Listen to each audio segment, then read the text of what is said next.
Today, we're exploring a seismic shift in the federal loan program brought about by the passage of the recent legislation signed into law July 4th, 2025. This legislation reshapes how students and families access and repay federal loans, including iconic programs like Parent Direct Plus loans and Stafford loans. Whether you're a prospective college student, a graduate dreamer, or a supportive parent, understanding these changes is crucial for planning your academic and financial future. So, let's unpack this step by step. First, let's set the stage. This bill, a product of recent congressional action, introduces sweeping reforms effective from July 1st, 2026 onward. It's designed to limit borrowing, streamline repayment, and hold the system accountable, but it also raises new challenges. Let's break it down into three key areas: borrowing limits, repayment options, and protections for borrowers. Starting with borrowing limits, the landscape has changed dramatically. For undergraduates, the good news is that annual Stafford loan caps remained unchanged since 2008, offering up to $5,500 to $7,500 depending on your year in school. However, the bill introduces aggregate lifetime caps, potentially up to $257,500 across all federal loans, excluding Parent Plus loans. This means you'll need to strategize your borrowing early. For graduate and professional students, the elimination of Graduate Plus loans is a game changer. Instead, you're now limited to direct unsubsidized Stafford loans with annual caps of $20,500 and lifetime limits of $100,000 for graduate students or $200,000 for fields like medicine and law. This could fall short of high-cost programs, pushing some towards private loans, a riskier path with higher interest rates and fewer safeguards. Parents, take note. Parent Plus loans are still available, but with a strict $65,000 lifetime cap per student, down from unlimited borrowing tied to cost of attendance. And here's the catch.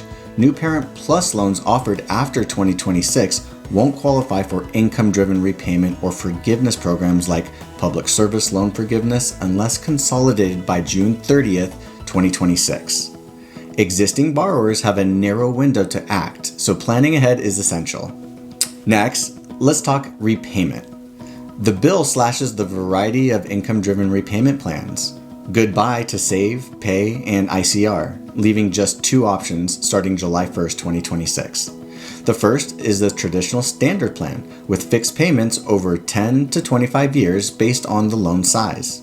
The second is the new Repayment Assistance Plan, or RAP, which ties payments to 1% to 10% of your discretionary income.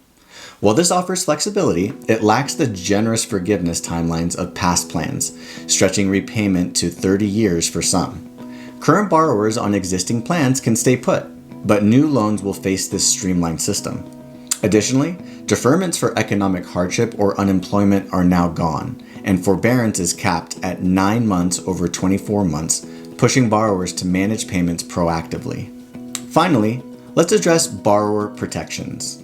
The bill doubles the chance to rehabilitate defaulted loans to twice, offering a lifeline if you fall behind. However, the loss of flexible deferments and the shift away from forgiveness programs like PSLF for Parent Plus loans could strain families, especially those in public service or high-debt professions like medicine.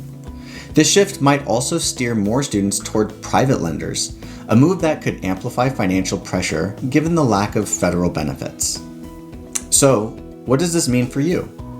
The new legislation signals a new era for fiscal responsibility in education financing, but it demands greater foresight. For undergraduates, stick to your Stafford limits and explore scholarships.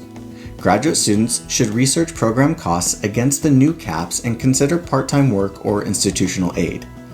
Parents, if you rely on Plus loans, consolidate by mid-2026 to preserve repayment options.